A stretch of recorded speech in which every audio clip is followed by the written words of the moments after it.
Não. Bom, irmãos, nós vamos começar com o nosso culto vespertino e vamos começar cantando a Ti, Osana e Glória.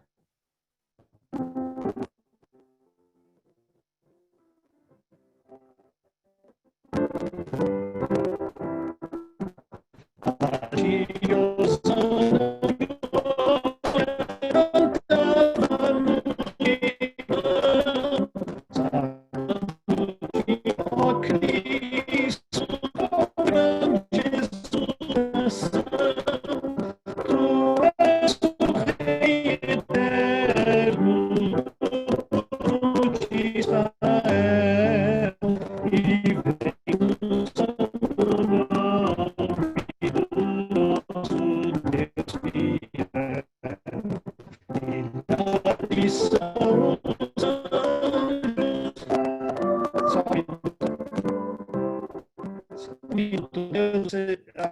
Você levantou a mão?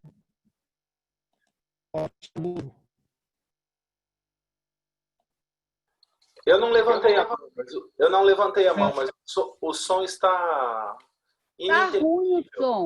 Está muito ruim. Muito ruim. É isso. Deixa-me verificar uma coisa.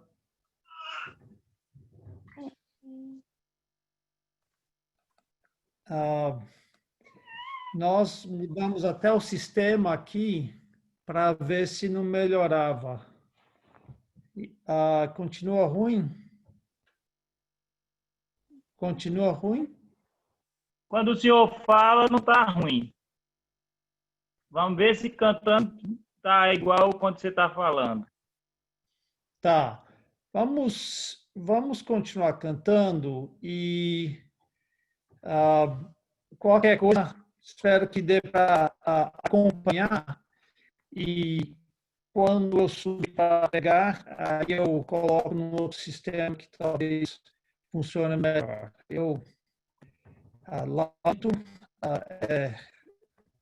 dessas coisas. Deixa eu voltar onde estava.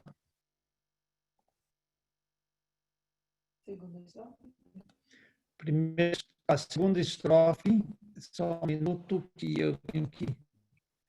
É complexo.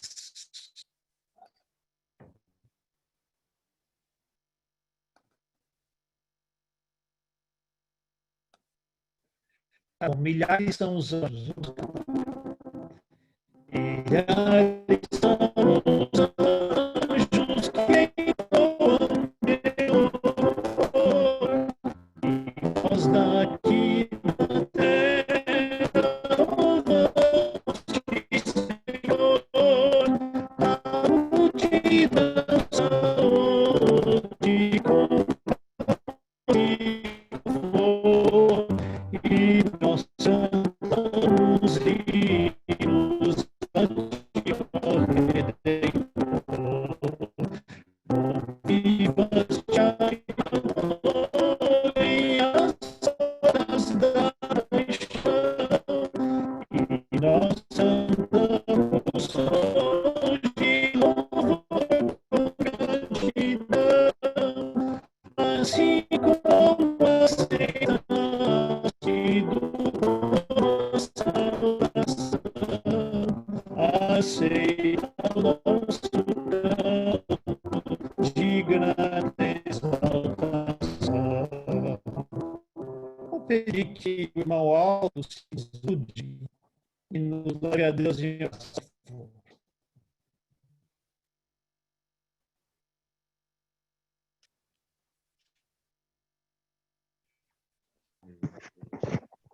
Para eu orar, pastor? Para o irmão orar. Tá ruim ainda, né? Tá ruim, é. Tá bom, Tá. então vou orar. Senhor Deus e Pai Todo-Poderoso, somos gratos, Senhor, por mais essa oportunidade. Estamos um pouco distante, mas reunidos, Senhor, em comunhão com o Senhor, com os irmãos. E pedimos, Senhor, que o Senhor abençoe a cada família, que esse culto seja bênção para nossas vidas.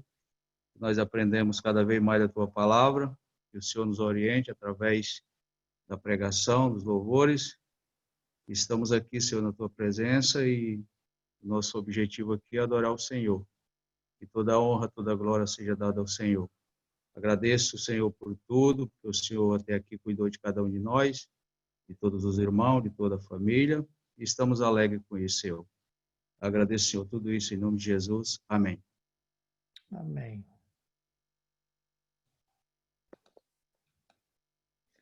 Vamos cantar Rude Cruz.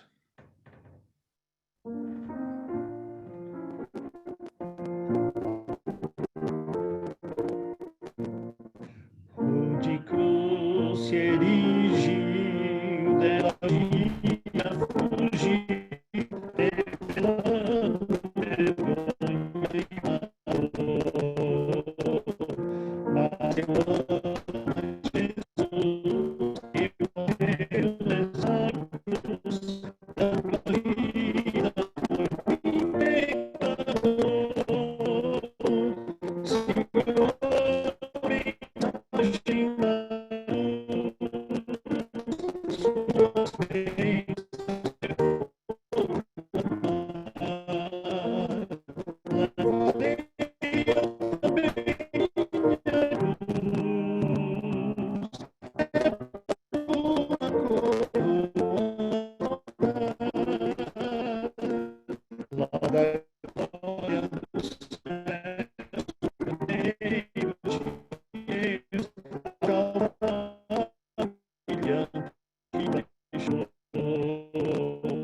essa cruz em minha atrativo sem fim, porque nele me resgatou.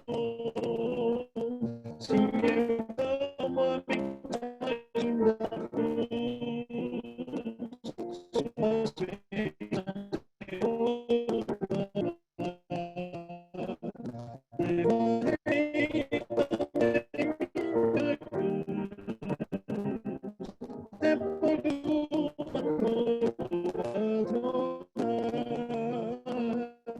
Depois eu aqui com Jesus, a vergonha da cruz, eu sei me levar e sofrer. Ele vem me buscar e com ele pular, sua terra sempre. Sim, eu amo a mensagem da cruz, suas bênçãos eu vou proclamar. Levarei eu também minha cruz.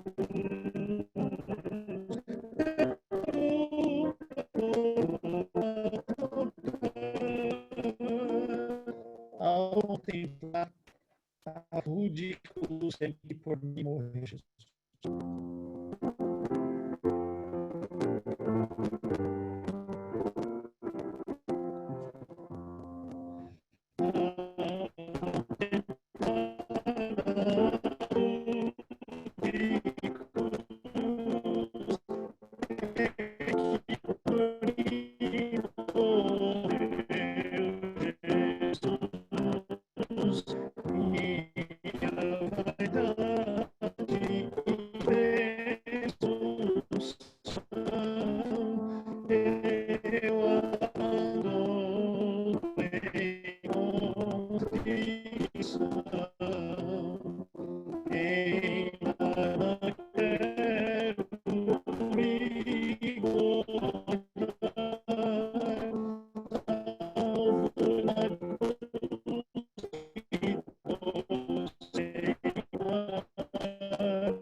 Vou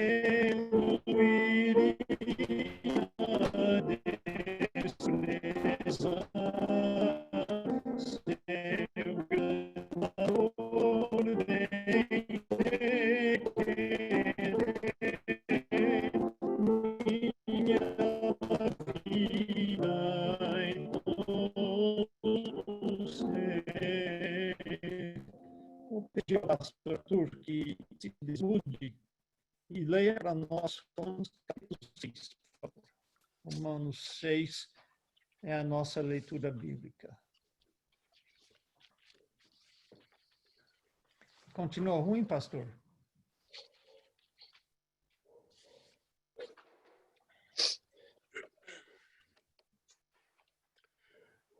Que diremos, pois?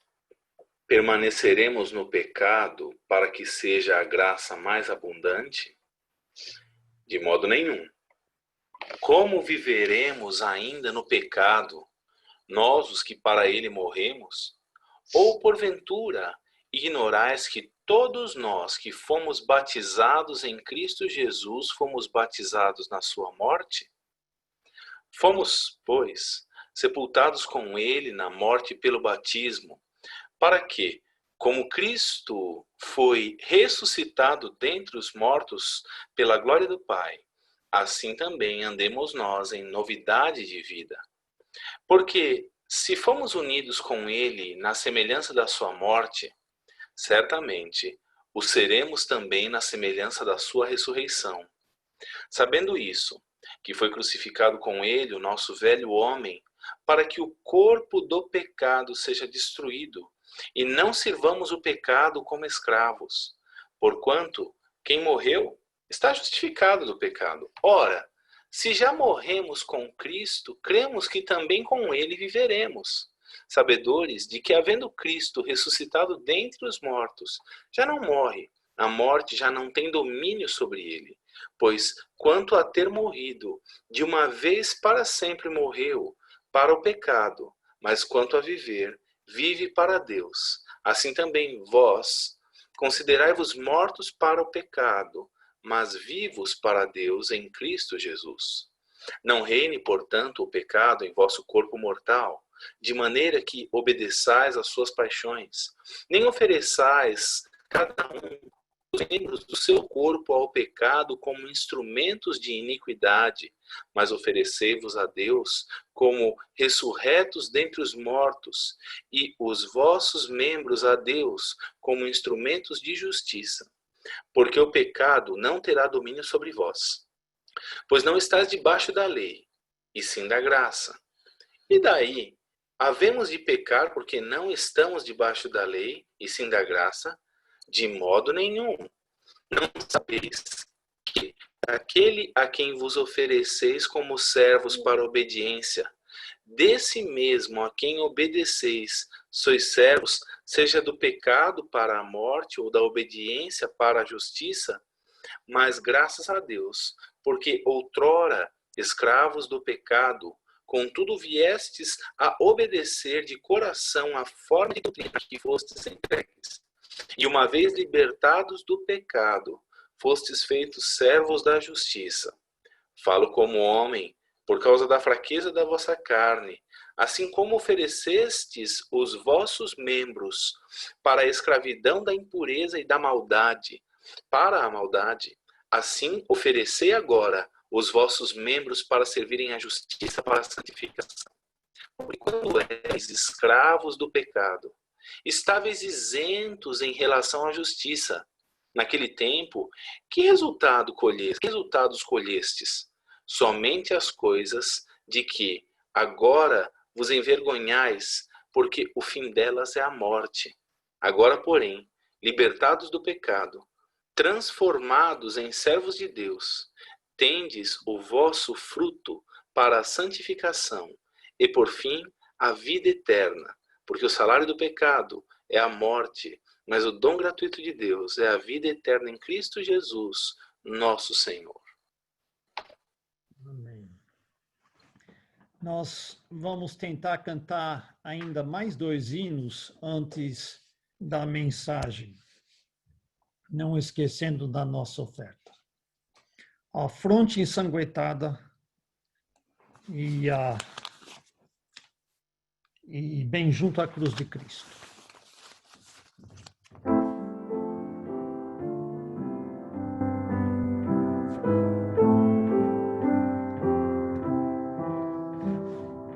A fronte ensanguentada, então opróbrio de espinhos coroada, com ódio e com furor, tão gloriosa outrora, tão bela e tão viril, tão abatida agora, de afronta escárnio vil, quão humilhada pende a face do Senhor, não vive, não resplende, já não tem luz nem cor, ó crime inominável, fazer anuviar o brilho inigualável de um tão piedoso olhar. Estás tão carregado, mas todo fardo é meu. Eu só me fiz culpado e o sofrimento é teu. Eu venho a ti tremente, mereço a punição, mas olhas-me clemente com santa compaixão. Sê meu refúgio forte, meu guia, vida e luz, que eu sinta vendo a morte, conforto em sua cruz. Na cruz com fé me abrigo, ao ver que ao lado estás. Eu me unirei contigo e vou dormir em paz. E antes da mensagem, bem junto à cruz de Cristo.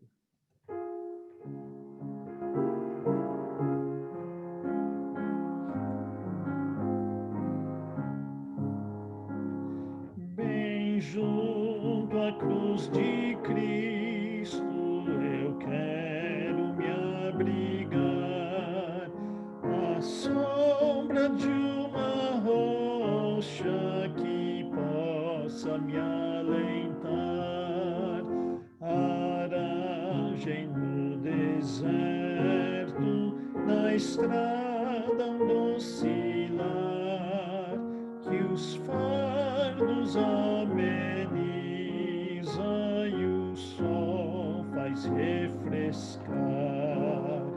Mas sobre a cruz de Cristo meus olhos podem ver um vulto agonizante por mim ali morrer.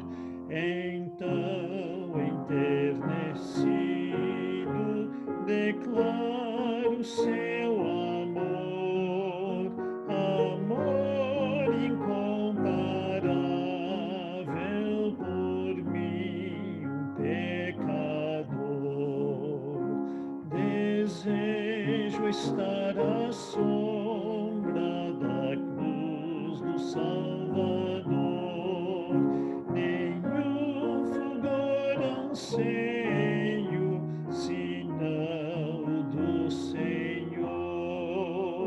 O mundo abandonando sem nada que perder, na cruz encontro a glória que me redime o ser.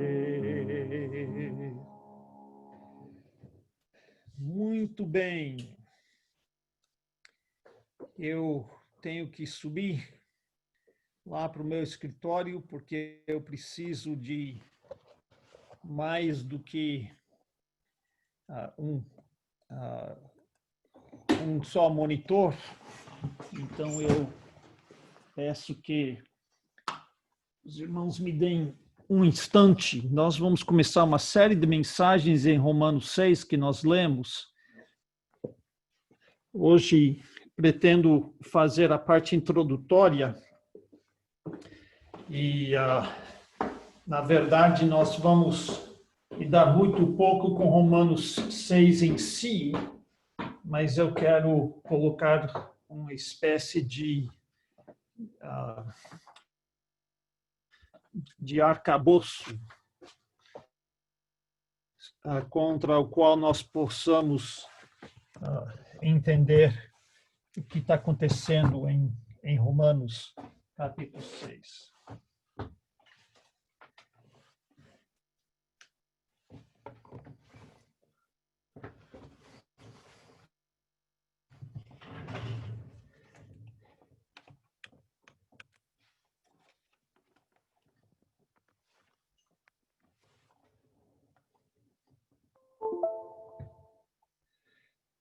Está dando para me ouvir melhor agora ou não? Se está me ouvindo perfeitamente, faz assim. Ergue um dos seus... Está ouvindo? Tá. Tá bom.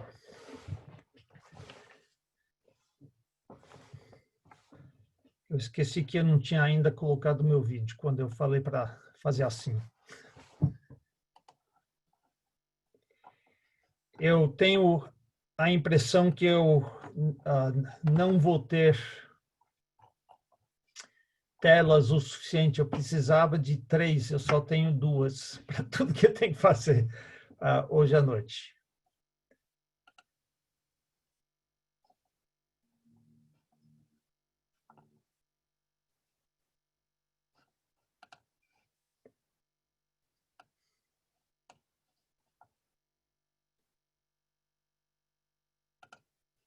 Só um minuto que eu tenho que fazer uma...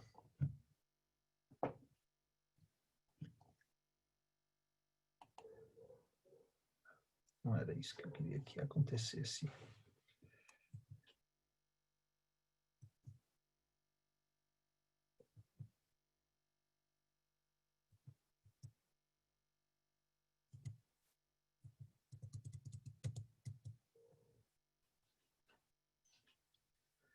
Tem isso e isso. Eu espero que eu consiga fazer que a coisa funcione direito, mas está complicado. Droga.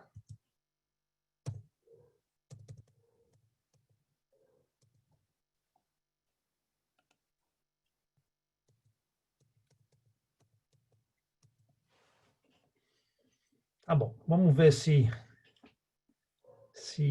dá para fazer a coisa funcionar agora. Deixe-me explicar um pouco a minha tarefa. Eu fui comissionado a escrever um capítulo sobre santificação e o crente em Romanos, capítulo 6. Esse projeto foi feito como uma série de artigos acadêmicos em honra a um professor de teologia que eu tinha, por nome de Myron Houghton. Ele se aposentou recentemente e a escola onde ele lecionou por várias décadas quis fazer isso em honra a ele. É uma coisa que eles fazem com eruditos. E o que eles me falaram sobre o capítulo que eu tinha que escrever é que seria uma mescla de teologia e comentário. Talvez poderíamos dizer um comentário teológico. Eles queriam que eu falasse sobre santificação, mas que eu me detesse principalmente em Romanos capítulo 6. E transformar isso em um sermão é um pouco difícil, porque normalmente, eu acho que o que eu vou falar aqui é importante para os irmãos entenderem uma diferença que eu faço, que eu acho importante. Normalmente, um sermão contém a exposição de uma passagem das Escrituras e visa uma decisão ou uma aplicação específica. Então, o sermão existe para persuadir. Em aulas como na escola dominical ou num seminário que a gente faz na terça-feira à noite, onde às vezes nós não enfatizamos tanto uma decisão que temos que tomar, uma aplicação, mas onde nós estudamos para aumentar o nosso conhecimento. Então, ao meu ver, há uma diferença entre o ensino, que é só ensino, e o sermão, que pode incluir ensino, mas que existe para persuadir as pessoas a tomar uma decisão. Mas, pela natureza desse assunto, e o que eu vou fazer nessa série, eu tenho que combinar as duas coisas. Eu tenho que ensinar e aplicar ao mesmo tempo. E como vai ser uma série, essa série vai levar a uma aplicação, mas talvez a aplicação não vai sair tanto em cada mensagem específica. Nós estamos levando para uma decisão que nós precisamos viver vidas de santidade. Nós precisamos viver vidas de santidade. O que eu quero fazer hoje é estabelecer um alicerce teológico.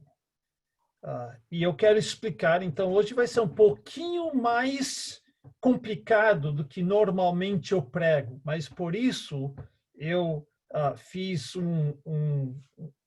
alguns slides de PowerPoint para tentar simplificar a coisa um pouco. Então, hoje eu quero estabelecer um alicerce teológico sobre o qual nós possamos construir uma vida de santidade. Quando o alicerce teológico é minimizado ou desconhecido, a prática não tem estabilidade. Nós ficamos vulneráveis a qualquer vento de doutrina que soa um pouco bíblico.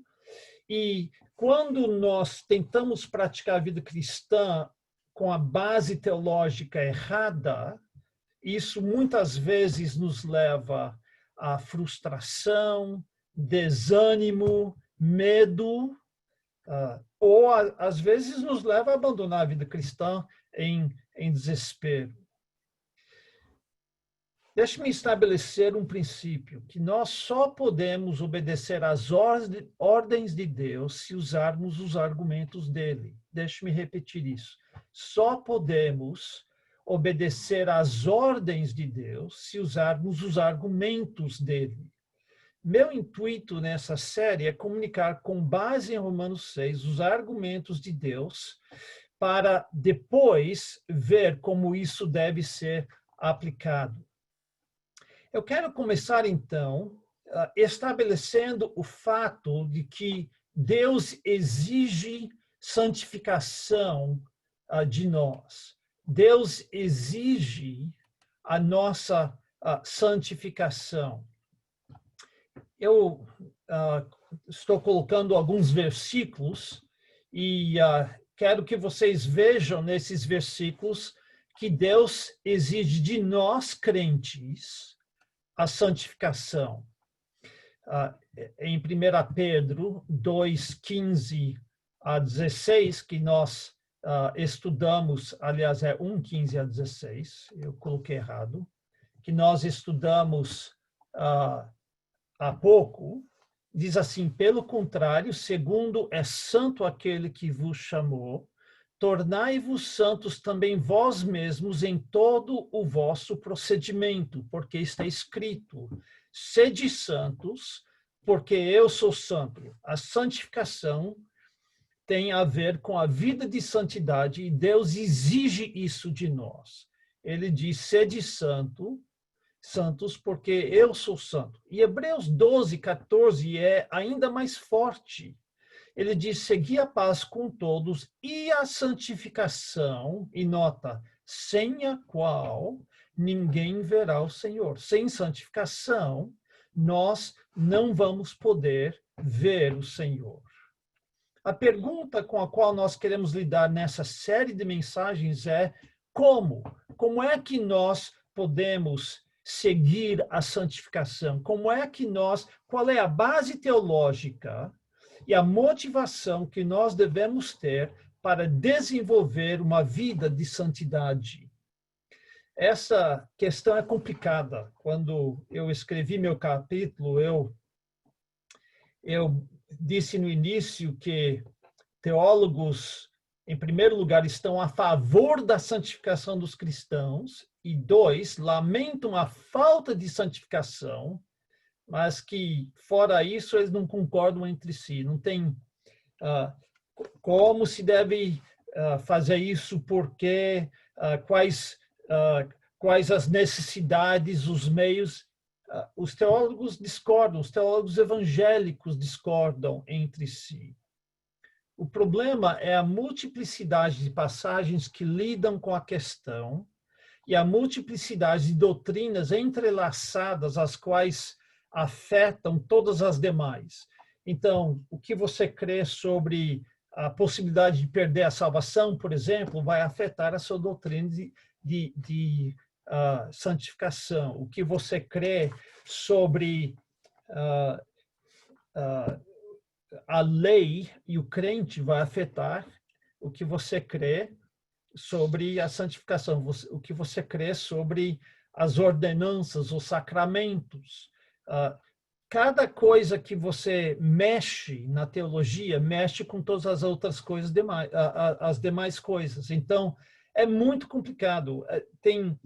Tem muitas doutrinas que, se você quisesse estabelecer a doutrina, há uma, duas ou três passagens que você pode buscar para chegar a uma conclusão. Passagens cujo intuito principal é ensinar sobre a doutrina. Por exemplo, a divindade de Jesus Cristo. Eu tenho talvez 3 passagens que, se você entender bem o que estão dizendo, resolve a questão.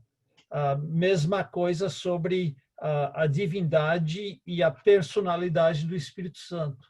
Mas quando nós chegamos na doutrina da santificação, é muito complexo, há muitas passagens no Novo Testamento.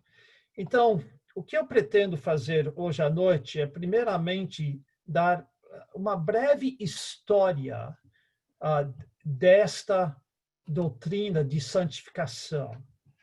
E eu quero relatar as posições de diversos grupos teológicos. Alguns grupos que eu vou mencionar, você provavelmente nunca ouviu falar, mesmo que talvez você é influenciado pela doutrina que eles ensinavam. Vamos começar com a Igreja Católica. E eu estou principalmente pensando na Igreja Católica na época da Reforma, mas eles não mudaram essa parte. Na teologia católica, a salvação é uma mistura de justificação e santificação. Você não tem que entender essas palavras ainda, mas podemos dizer assim, é uma mistura de fé e obras. Eles creem na necessidade de fé, embora definam a fé de uma forma diferente do que nós definimos, mas eles creem que a fé leva a obras, e sem obras uma pessoa não pode ser salva. Eles falam sobre a graça de Deus derramada em nossos corações que nos capacita a praticar boas obras. Então, a salvação, na teologia católica, é uma cooperação entre Deus e o homem. Deus infunde graça no ser humano através dos sacramentos e outras coisas mais, e o ser humano tem que usar essa graça para produzir obras e ser salvo. E eles têm até um escape: se você não conseguir suficientemente nessa vida, você vai para o purgatório para terminar o processo. Somente os pecados mortais que te impossibilitam de receber a salvação. Os demais pecados você pode resolver lá no purgatório e eventualmente chegar ao céu. Então, veja que a salvação é uma coisa sinergista, uma cooperação entre Deus e o homem. Aí nós chegamos no período da Reforma a um grupo. Eu vou pular Martinho Lutero e vou diretamente para João Calvino. A Reforma tinha dois lados principais. Tinha o lado luterano e o lado reformado. O lado reformado é João Calvino, os presbiterianos e os seus descendentes. Claro que tinha a reforma radical, que seriam os batistas e os anabatistas, mas nós vamos parar só com essa parte reformada. E João Calvino e os reformados fazem uma distinção entre justificação e santificação, ou seja, eles fazem uma distinção entre fé e obras. O que eles dizem? Eles dizem que a salvação é pela fé somente, sem obras. Jesus Cristo fez tudo e você confia em Jesus Cristo e é salvo para todo sempre. Você não tem que produzir obras para ser salvo. Porém, eles dizem que uma pessoa verdadeiramente salva vai produzir obras. Ou seja, você é salvo pela fé, mas se você é... A fé que... Eu acho que foi João Calvino que dizia assim, que nós somos salvos pela fé somente, mas que a fé que salva não é só. Ou seja, é mais ou menos como a gente vê em Efésios 2, 8 a 10. O pastor Davi pregou sobre Efésios 2, 10 hoje, mas Efésios 2, 8 e 9 diz: porque pela graça sois salvos mediante a fé, e isto não vem de vós, é dom de Deus, não pelas obras, para que ninguém se glorie. Então, nós somos salvos apenas pela fé, não pelas obras. Mas o versículo 10 continua: pois somos feituras dele, criados em Cristo Jesus para as boas obras, as quais Deus de antemão preparou para que andássemos nelas. Ou seja, nós somos salvos apenas pela fé, não somos salvos pelas obras, mas uma vez salvos, vamos produzir obras. E a doutrina dos reformados e dos calvinistas foi desenvolvendo ao longo de um período de alguns séculos. Eventualmente, eles tiveram um debate com um homem por nome de Jacó Armínio. Aliás, Armínio já tinha falecido, mas eram os discípulos de Jacó Armínio. Isso foi no país de Holanda. E tiveram, então, um sínodo em Holanda, na cidade de Dort. E lá, os holandeses, representando todos os calvinistas, chegaram a uma conclusão sobre a salvação. E eles pegaram, os irmãos estão vendo esse tulip. Tulip é a palavra tulipa em inglês. Holanda é conhecida por suas tulipas. E eles usaram isso em inglês, isso faz um acróstico perfeito, que não tem em português. mas você vai ver que aqui tem 5 pontos, 1, 2, 3, 4, 5, que são chamados os 5 pontos do calvinismo. Isso sai a 1600 e pouco, 1650, desse sínodo de Dort, nesse julgamento. E essas 5 coisas têm a ver com a salvação. Eu não vou entrar nelas, mas eu quero que os irmãos conheçam. Então, tem a depravação total. O pastor Davi falou disso um pouco hoje de manhã. A eleição incondicional. Isso significa que Deus escolheu sem condições quem ele iria salvar. Os arminianos dizem que Deus escolheu aqueles que ele sabia que iriam crer. O calvinista diz não, que Deus escolheu incondicionalmente, sem condições.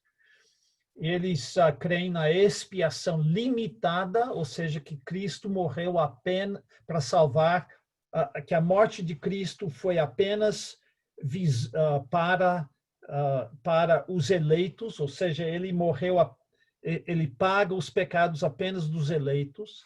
Eles falam de graça irresistível, ou seja, quando Deus escolhe, ele tem a graça dele, começa a trabalhar e as pessoas eleitas vão invariavelmente ser salvas.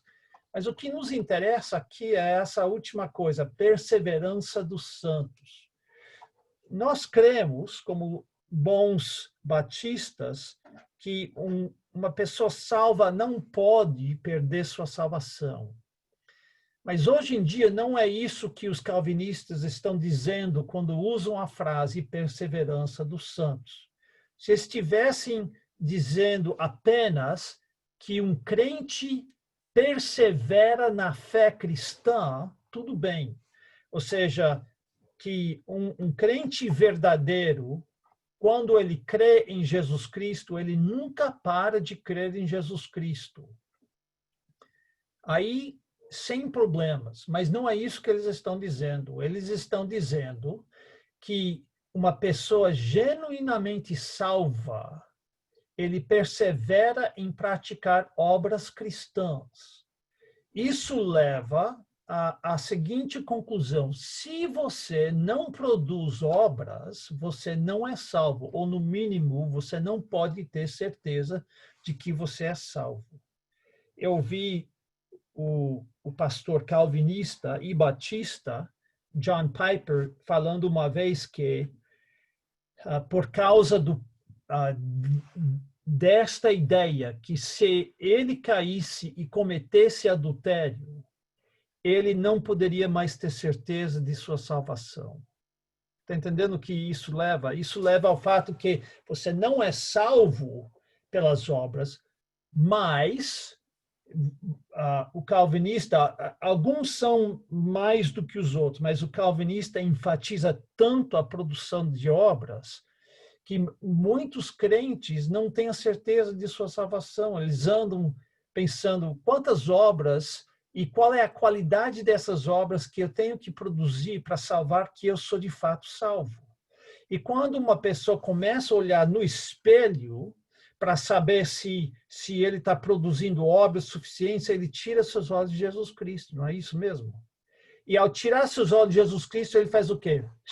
Ele afunda, ele entra no desespero. Deixe-me dizer que esse ensinamento é muito comum hoje em nossos grupos. Se você quer, nós falamos bem muitas vezes do John MacArthur, mas se você quer ler um livro que vai fazer você duvidar de sua salvação, é só ler o livro dele, o Evangelho segundo Mateus. Em Mateus, ele pega o Evangelho de Mateus e tenta mostrar que se você não produz obras, você não pode ter certeza de sua salvação. Então, eles enfatizam que a salvação é só pela graça, mas eles enfatizam também que uma pessoa genuinamente salva tem que produzir obras. E se não produz, não é uma pessoa salva. Eles também, de forma geral, John MacArthur nem tanto, mas outros sim, de forma geral, eles... Agora emperrou. Pronto. Eles creem que Deus usa meios para a santificação. Ou seja, ele usa a palavra de Deus, tanto lida quanto pregada, ele usa a oração, ele usa a igreja, ele usa os sacramentos, e eles chamam de sacramentos, que nós chamamos de ordenanças, eles chamam de sacramentos, embora para eles só tem 2 sacramentos, batismo e a ceia do Senhor. Então, a ceia do Senhor é uma das formas que Deus opera santificação em nossas vidas. Mas eles também botam muita fé na lei de Moisés. Você vai achar, particularmente presbiterianos e da ala reformada, você vai achar pessoas que eles não guardam o sábado, mas eles guardam, por exemplo, o sábado cristão, que é o domingo. E eles dizem que você não pode trabalhar no domingo. Tanto é que nos Estados Unidos, quando eu era menino, em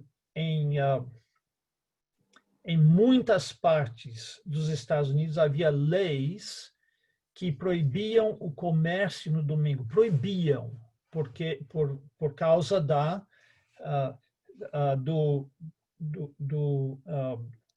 dessa herança calvinista dos puritanos que tiveram nos Estados Unidos. Se você quisesse ir fazer compras no domingo, você não fazia. Shoppings todos fechados. Tinha lugares que nem restaurantes abriam. Além disso, eles pegam os 10 mandamentos e outras leis, não necessariamente as leis cerimoniais, de comida, esse tipo de coisa, mas eles pregam a lei como se fosse um meio, uma coisa positiva que vai me ajudar a me santificar. Isso é outra característica da posição reformada. E vocês vão ver, eventualmente, que eu discordo com essa ideia também. Pois bem, depois dos reformados, surgiu 2 irmãos, os irmãos Wesley, Charles e John. E eu sempre me confundo, um era o escritor de hinos e outro era o fundador dos metodistas.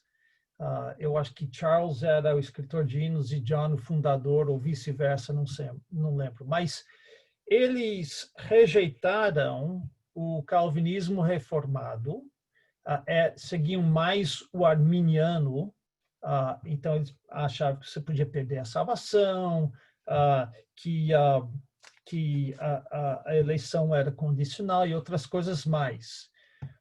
Mas o que nos interessa aqui é que eles ensinavam que a santificação instantânea e perfeita por meio da fé. Então, eles achavam que uma pessoa, um crente, deveria chegar a um ponto na sua vida onde não pecava mais. Era completamente perfeito, é o perfeccionismo. Agora, ele não está dizendo... Eles não diziam que era a eliminação de todos os pecados, mas que era a eliminação de todos os pecados conscientes. Ou seja, você podia cometer um pecado que você não era consciente que era pecado, mas você chegava a um ponto, e não era uma coisa gradativa, não, era uma coisa instantânea por meio da fé, da mesma fé que prometeu que você, crendo, seria salvo. Você crê e você é santificado. É uma coisa posterior à salvação. E crendo, você era perfeito. Eu tenho parentes que era dessa ala que diziam ser perfeitas.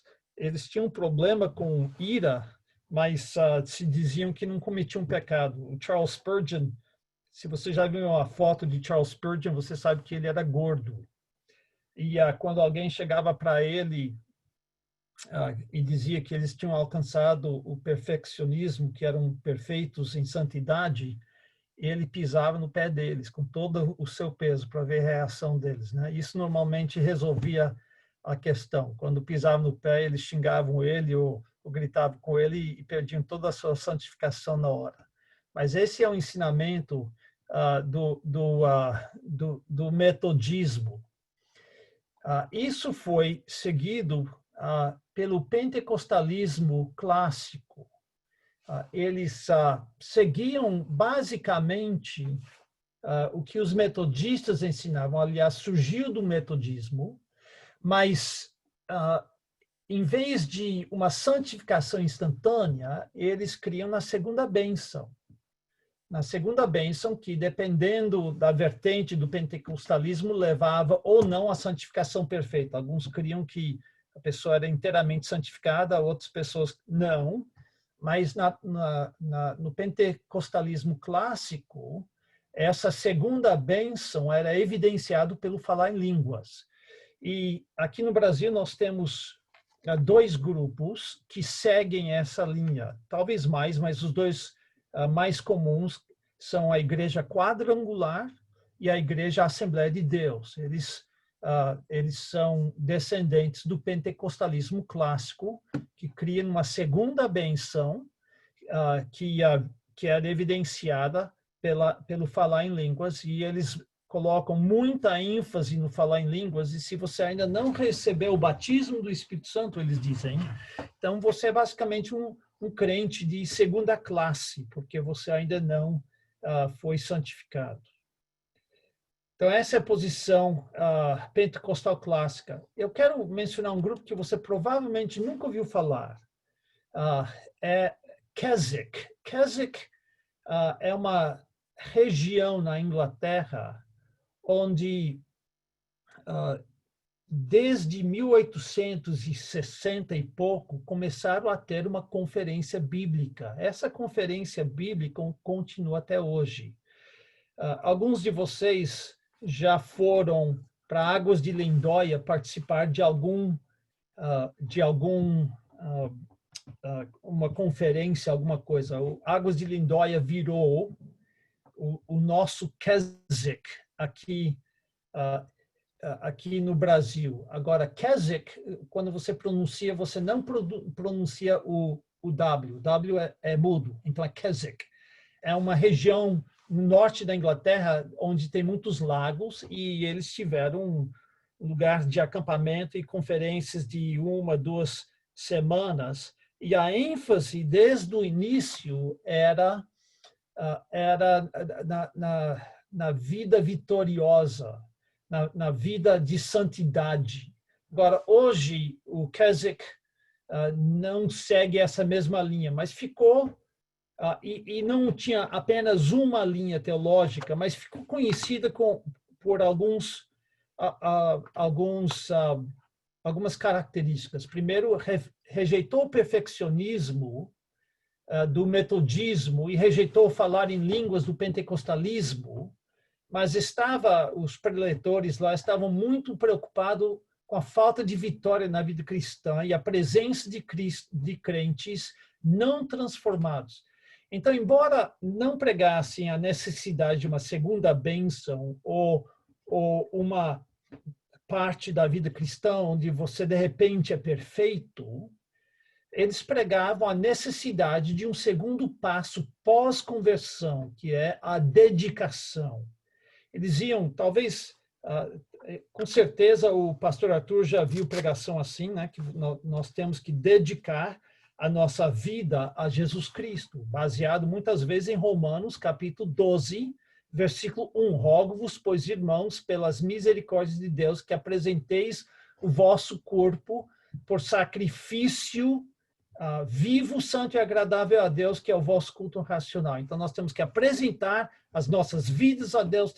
É um passo que você toma após conversão, de uma vez por todas, que não volta mais. E sem esse passo de dedicação, onde você se oferece a Jesus Cristo, você não pode viver uma vida santa. E muitos pregavam e pregam dessa forma, que você precisa se dedicar, você precisa oferecer sua vida em sacrifício a Deus. Então, isso produziu, na teologia deles, 2 espécies de crentes. O crente carnal, isso é o crente que ainda não deu sua vida em dedicação a Deus, e o crente espiritual. O crente carnal, o crente comum, o crente espiritual, aquele que dedicou sua vida a Deus, está vivendo só para ele. Agora, eu creio que existem crentes carnais, mas não desse jeito que eu acabo de descrever. Que o crente carnal é o crente normal. Isso não é verdade. O crente carnal é o crente, é como um bebê que nasce e não cresce. Existe uma condição, quando o bebê chega aos 4, 5, 6 anos e não deixa de ser bebê, não cresce. É uma situação muito perigosa e normalmente leva à morte precoce. O crente carnal é o crente que não cresce. E é uma situação perigosa, e uma situação não normal, e que pode levar à dura repreensão de Deus, talvez até a disciplina e morte precoce fisicamente. Então, mas a ideia de que existem duas classes de crentes vem de Keswick. E eu vou chamar a minha posição de posição dispensacionalista luterana. Por quê?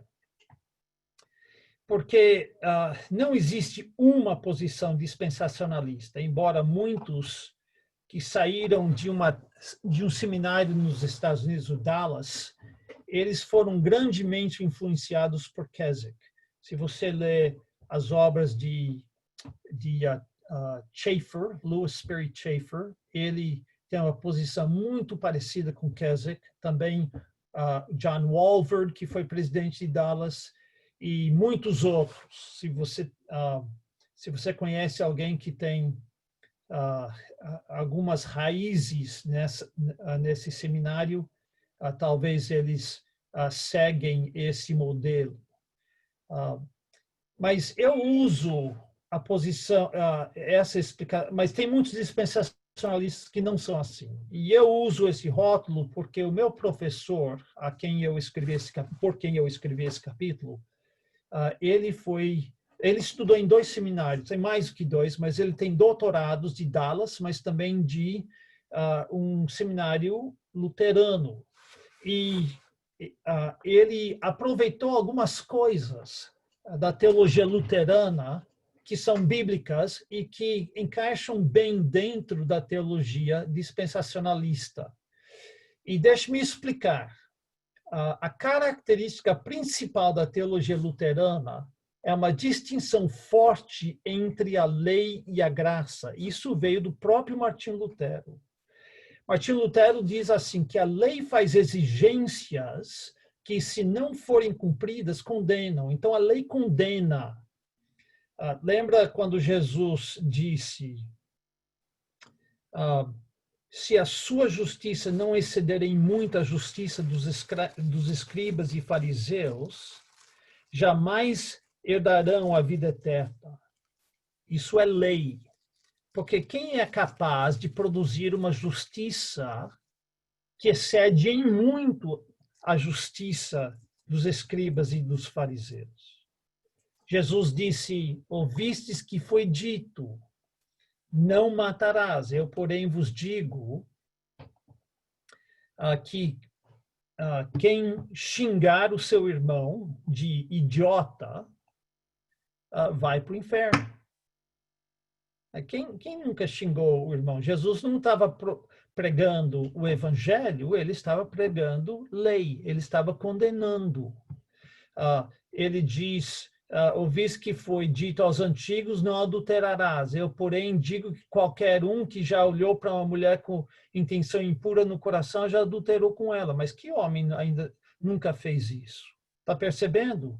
Ele está pregando lei, ele está condenando. A lei faz exigências que o ser humano não pode cumprir. E justamente por causa disso, a lei revela o nosso pecado e nos condena eternamente. O evangelho, ou a graça, faz promessas ao pecador condenado. Diz, vinde a mim, vós que estáis cansados e sobrecarregados, e eu vos aliviarei. Vinde, comprai e comei sem dinheiro, né? Vocês que estão com sede, venham a mim e bebam. A salvação é completamente de graça. Eu paguei tudo. Então, o luteranismo diz que nós pregamos a lei para os que estão no pecado e confortáveis em seu pecado e pregamos o evangelho para aqueles que se arrependeram. E isso significa que na teologia luterana, e eu diria em uma das formas do dispensacionalismo, o cristão cresce, mas cresce na graça, não através da lei. E eu vou tentar explicar isso. Pois bem, eu creio que Romanos 6 explica como o crente cresce na graça.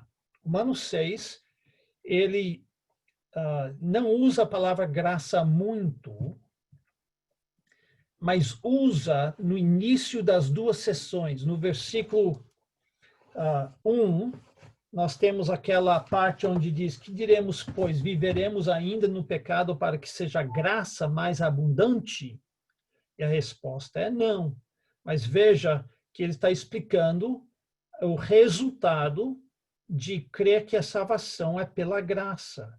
E no versículo 14, ele diz: porque o pecado não terá domínio sobre vós, pois não estáis debaixo da lei, sim da graça. Aí ele pergunta no versículo 15, e daí, havemos de pecar porque não estamos debaixo da lei, sim da graça? De modo nenhum.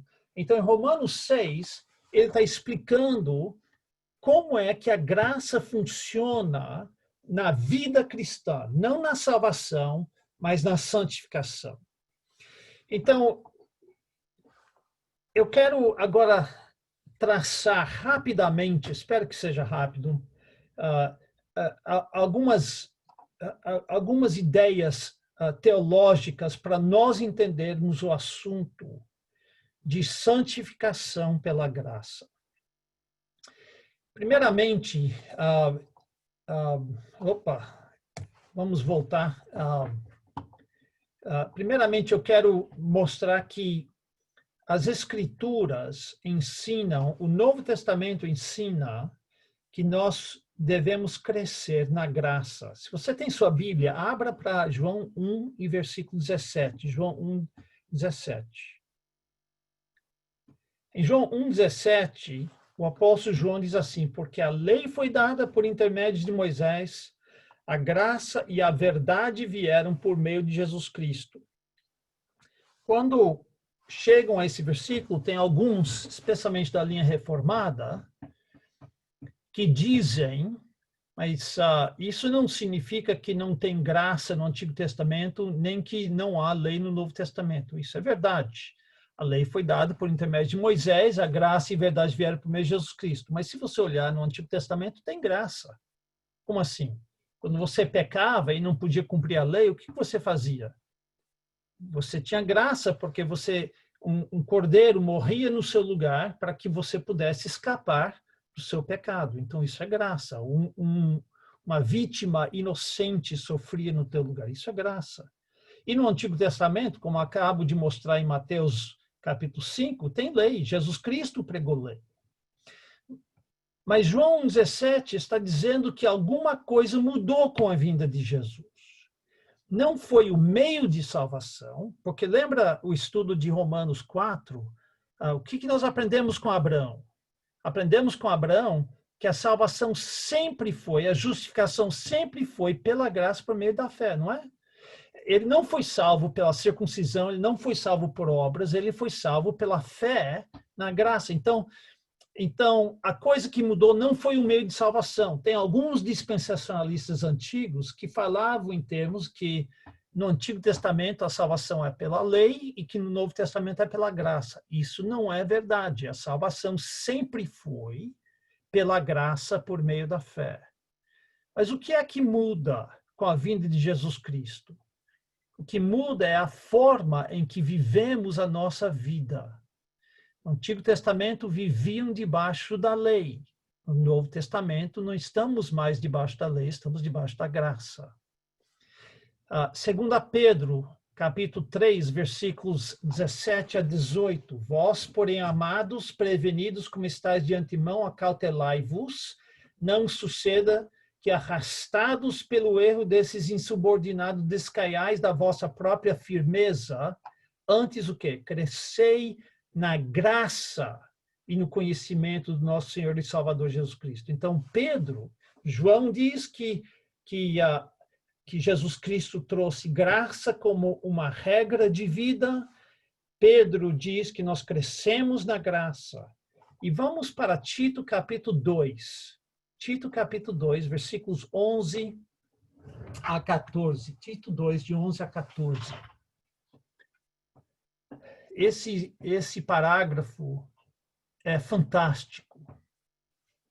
Diz assim: porquanto a graça de Deus se manifestou salvadora a todos os homens, educando-nos para que, renegadas a impiedade e as paixões mundanas, vivamos no presente século sensata, justa e piedosamente, aguardando a bendita esperança e manifestação da glória do nosso grande Deus e Salvador, Cristo Jesus, o qual a si mesmo se deu por nós, a fim de remirmos de toda a iniquidade e purificar para si mesmo um povo exclusivamente seu, zeloso de boas obras.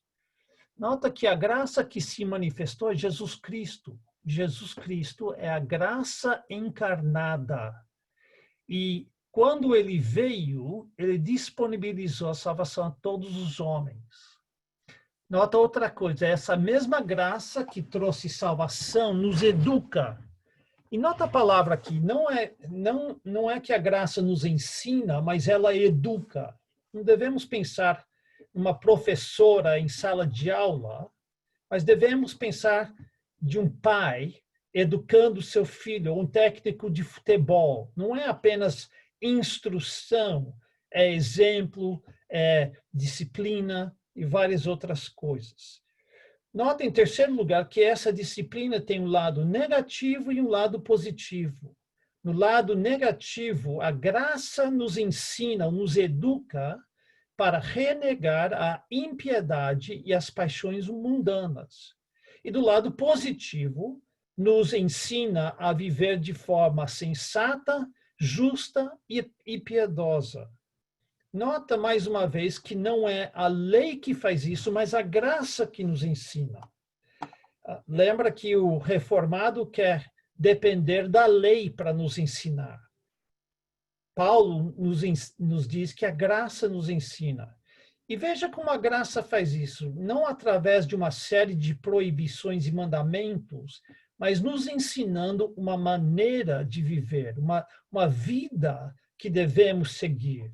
Essa vida inclui sabedoria, justiça e piedade. E também nos ensina a focar no nosso destino final, que é a manifestação do nosso Salvador.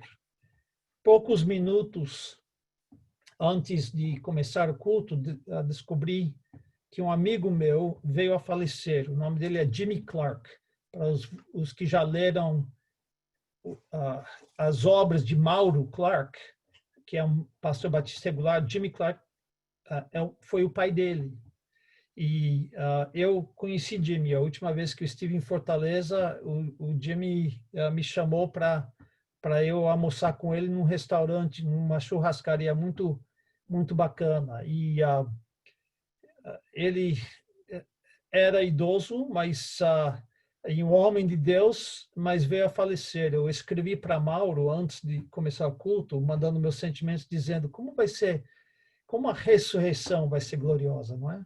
Quando todos nós formos novamente reunidos. E esse é o foco da vida cristã. A graça me ensina que Cristo vai voltar e eu vou estar com ele para sempre. Então, como que isso funciona na teologia? Eu quero mostrar duas coisas. Primeiramente, que o pecado traz dois problemas. O primeiro problema é a culpa. A culpa não é um sentimento, não é um sentimento de culpa, né? O sentimento de culpa é aquela vergonha que você sente quando você comete um pecado ou quando alguém descobre que você comete um pecado. Às vezes não é nem que você cometeu, mas que alguém descobre. Quando você fica sem resposta porque você foi desmascarado. Não é disso que nós estamos falando. Culpa é um fato objetivo. É a culpa de um criminoso quando ele é condenado pela lei.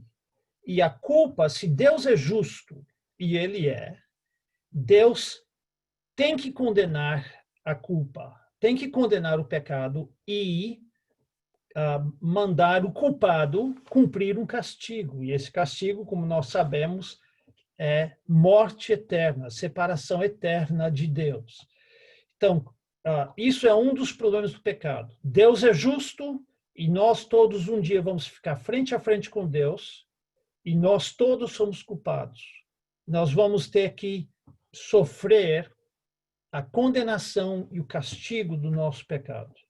Não há nenhum homem que escapa disso, nenhuma mulher, nenhuma criança, todos culpados. O segundo problema do pecado é o que os teólogos chamam de poluição. E aqui eu estou citando um deles que define muito bem. A poluição é a corrupção da nossa natureza, uma corrupção que é o resultado do pecado e que, por sua vez, produz mais pecado. Por consequência da queda, todos nascemos no estado de corrupção. Os pecados que cometemos não são apenas o fruto da corrupção, mas também acrescentam mais corrupção ao nosso estado. Então, por que é que nós pecamos? Pecamos porque somos pecadores. Mas quanto mais pecamos, mais pecadores nós nos tornamos. Pensa num psicopata que tecnicamente é alguém que consegue matar alguém sem sentir um pingo de culpa. Ele não nasceu daquela forma. Ele se tornou aquilo. Por quê? Porque ele foi um pouco pecador quando nasceu, aí ao passo que ele cometia mais e mais pecado, chegou ao ponto que ele podia matar sem um pingo de consciência. O pecado polui. O pecado escraviza, o pecado exerce poder sobre nós, que nos leva a pecar cada vez mais. Então, esses dois problemas, a culpa, que não é um sentimento, não é uma coisa que nós sentimos, mas é uma coisa objetiva, onde nós ficamos diante de Deus e respondemos pelo nosso pecado, e Ele tem que nos condenar porque Ele é justo, e o fato que o pecado corrompe a nossa natureza e nos leva a pecar cada vez mais. Então, na salvação, Deus resolve esses dois problemas. O problema da culpa é resolvida na justificação. Justificação lida com a culpa do pecado. Lembra o que eu repeti várias vezes, é que a justificação não é uma mudança no ser humano, no crente. A justificação não muda a minha vida. A justificação é uma mudança nos registros de Deus. Nos registros de Deus. E essa mudança tem dois elementos. A justiça de Cristo é colocada em minha conta e o pecado é removida em minha conta. E aí é o que nós vimos em Romanos 4, de 1 a 8, que diremos, pois, ter alcançado Abraão, nosso pai segundo a carne, porque se Abraão foi justificado por obras, tem que se gloriar, porém não diante de Deus, pois que diz a Escritura? Abraão creu em Deus e isso lhe foi imputado para a justiça. Está vendo? Imputar significa acreditar. A justiça de Deus foi colocada na conta dele quando ele creu. E Paulo diz que isso acontece com todos nós, mas ao que não trabalha, porém crê naquele que justifica o ímpio, a sua fé lhe é atribuída, lhe é creditada como justiça. É a mesma palavra no grego. Quando você crê no Evangelho, Deus coloca a justiça de Cristo na sua conta. Mas versículos 7 e 8 continuam: bem-aventurados aqueles cujas iniquidades são perdoadas e cujos pecados são cobertos. Bem-aventurado o homem a quem Deus jamais imputará pecado. Está vendo? Ele tira o pecado da nossa conta, ele não imputa mais o pecado em nossa conta, mas ele coloca em nossa conta a justiça de Jesus Cristo. Isso é justificação, uma mudança no livro de Deus. Quando Cristo morreu, ele pagou o castigo que o nosso pecado exigia. Ele morreu a nossa morte.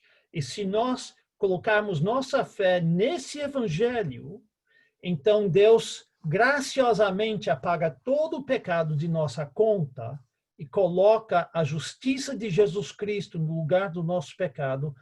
E isso significa que nós podemos ficar na presença dele. Eu creio que este é o benefício principal da salvação. Mas a justificação não elimina a poluição do pecado. Para isso, nós precisamos de santificação. A santificação lida com a poluição do pecado. E a santificação tem 3 aspectos. Você vai lembrar que quando Paulo escreve para os filipenses, ele escreve para os santos que estão em Filipos. Quando ele escreve para os efésios, ele escreve para os santos que estão em Éfeso. Quando nós cremos em Jesus Cristo, no momento que nós cremos, em posição nós somos salvos, nós somos santos. Por isso que nós não cremos em santos como a Igreja Católica, nós cremos que todos nós que somos crentes em Jesus Cristo já fomos santificados em posição, mas que hoje em nossa vida estamos tentando nos santificar cada vez mais, de fato, estamos tentando viver vidas de acordo com a nossa posição, e cada dia mais devemos estar vencendo o nosso pecado e vivendo para Deus. Mas no futuro, seremos santificados por completo quando formos glorificados na presença de Deus. Então, você tem esses 3 aspectos, passado, presente e futuro. Mas a base da santificação é a regeneração. E eu não vou entrar em detalhes aqui, mas em Ezequiel 36, Deus promete à nação de Israel assim: então aspergirei água pura sobre vós e ficareis purificados de todas as vossas imundícias e de todos os vossos ídolos os purificarei. Dar-vos-ei coração novo e porei dentre vós espírito novo. Tirarei de vós o coração de pedra e vos darei coração de carne. Ou seja, eu vou te dar a habilidade de me seguir, porque eu vou mudar o seu coração. Isso é uma referência à regeneração. Deuteronômio 30 fala da mesma coisa para a nação de Israel, que Deus iria um dia circuncidar o coração deles, e não apenas a carne. E Jeremias 31, que é a promessa da nova aliança, diz que um dia Deus vai escrever a lei dele no coração do povo de Israel. Pois bem, eu creio que essas promessas foram feitas para a nação de Israel e prometem que um dia a nação inteira será salva, porque um dia a nação inteira será regenerada. Mas em João 3, de 1 a 16, Jesus diz para Nicodemos que ele tinha que nascer da água e do Espírito.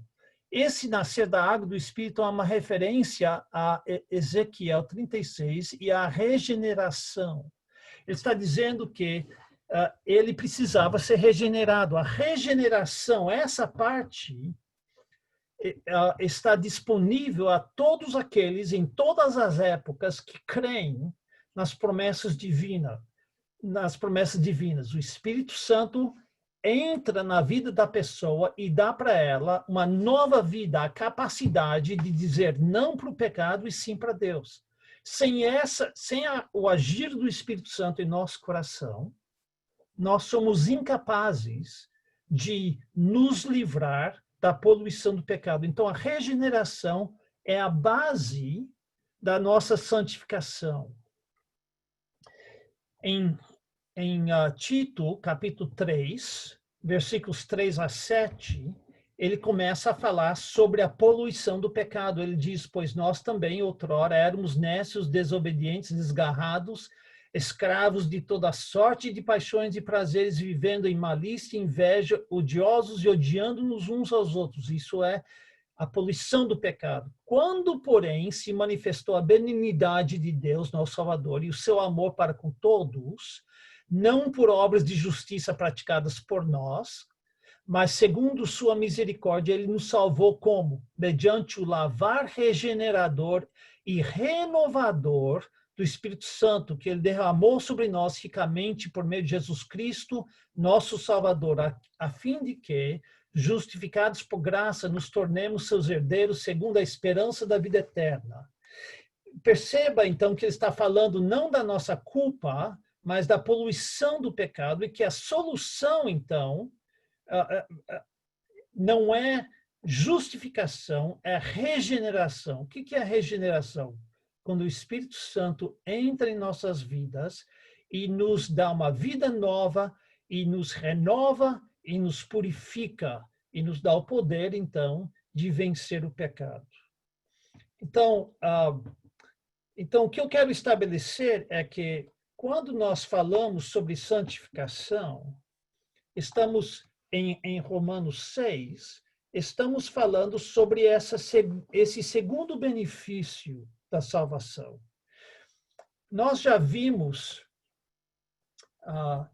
em Romanos, até aqui, já vimos o tema, que é a justiça de Deus se revela no Evangelho. Nota que ele não está apenas defendendo e explicando o Evangelho, mas ele está tentando mostrar como é que o Evangelho revela a justiça de Deus. E para o Evangelho revelar a justiça de Deus, o Evangelho tem que lidar com esses dois problemas, não apenas com a culpa do nosso pecado, mas também com a poluição do pecado. E é isso que ele faz em Romanos. Então, a gente vê que ele fala do pecado, no capítulo 1, versículo 18 ao capítulo 3, 20. O pastor Arthur já expôs esses capítulos, mostrando que todos nós estamos debaixo do pecado e condenados do pecado. Depois, no restante do capítulo 3, no capítulo 4, ele fala sobre a justificação. Capítulo 3, 21 até o final do capítulo, ele mostra a base da justificação, que é a morte de Jesus Cristo. E a partir do capítulo 4, ele mostra que nós recebemos essa justificação por meio da fé. A segurança do salvo é o assunto dos versículos dos capítulos 5 a 8. Nós já vimos o capítulo 5, mas isso levanta duas questões. Se eu sou salvo pela fé, então eu posso viver à vontade no pecado? Então, qual é o relacionamento entre a justificação pela fé, somente pela fé, e a vida do cristão? Porque se Paulo não tem uma resposta a isso, ele está pregando um falso evangelho. O evangelho também tem que nos purificar. E ele, então, trata dessa questão em Romanos capítulo 6. A graça nos ensina como devemos viver. E é isso que nós queremos ver em capítulo 6. No capítulo 7, ele vai lidar com o crente e a lei. Será que nós temos que obedecer à lei? Será que a lei serve de guia para nós? E no capítulo 8, ele volta para falar da segurança que nós temos. Mas eu quero resumir a história do capítulo 6. O resumo é que a graça nos ensina que nós não devemos continuar no pecado, mas que nós devemos viver para Deus. Nós vamos começar a ver como a graça faz isso a partir da semana que vem. mas por hoje já foi muita teologia. E eu tenho esperança que a semana que vem a coisa vai ficar um pouco mais leve e menos pesado. Mesmo assim, eu tenho esse PowerPoint e eu vou transformar ele em PDF e vou distribuir para os irmãos poderem revisar e poder entender melhor. Será que tem alguma pergunta sobre o que eu falei? Alguma dúvida? Eu sei que foi intenso, pesado, difícil. Talvez algum irmão tenha alguma pergunta. Enquanto os irmãos pensam na pergunta, eu já de antemão estou agradecendo, viu, pastor Mark, pela disposição do irmão compartilhar suas notas e o que estudou para esse capítulo. Eu tinha certeza que seria algo bastante generoso e gordo no sentido teológico, não mas gordo no sentido de mexer. E eu acredito que foi maravilhoso. Eu agradeço muito mesmo. Foi um banquete. Obrigado. Muito obrigado pelo seu esforço. É um prazer. Deixa-me dizer que pode tirar o mudo, irmão, se quiserem, mas uma coisa que eu acho é que se nós entendermos a parte teológica, nós estamos menos expostos aos perigos de falsa doutrina.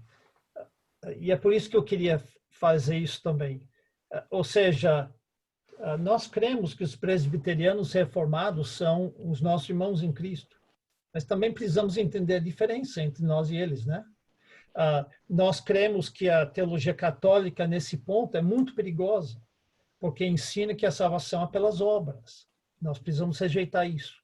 Também cremos que